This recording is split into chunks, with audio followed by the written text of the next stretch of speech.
হ্যাঁ, আসসালামু আলাইকুম। সবাই আইয়ে পড়ছে আমিন ভাই। তো কেমন আছেন সবাই? লন্দি সামনের দিকে আগুই আইজগো আম্মে গো মুই বাড়ি যাওয়ার বলকে ওয়েলকাম করতে আসি। আইজগো আম্মে গো দেখামু বরিশালেরা কেমনে বাড়ি যায়। তো এই ভিডিওটা না টানিয়ে পুরো ভিডিওটা দেখতে থাকেন আর মোর লগেই থাকেন। বাড়ি যাওয়ার ফান্নে যা যা দরকার মুই আগেই হইয়ে গুছাই গেছাই রাখছি, ব্যাগ ট্যাগ সব।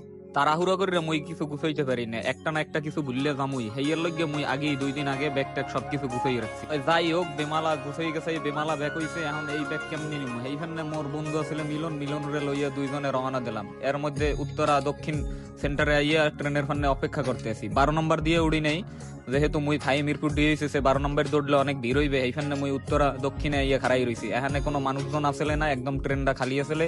2 জনে ভালো মতোই উঠতে গেছি।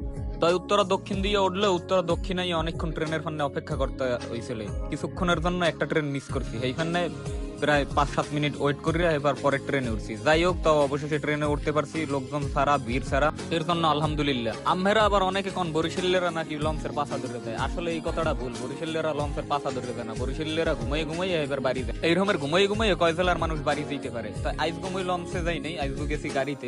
সায়দাবাদ যাইয়া গাড়ির সামনে অনেকক্ষণ অপেক্ষা করছি, কোনো ইকোনমি বা বিজনেস ক্লাসের গাড়ি পাই নাই।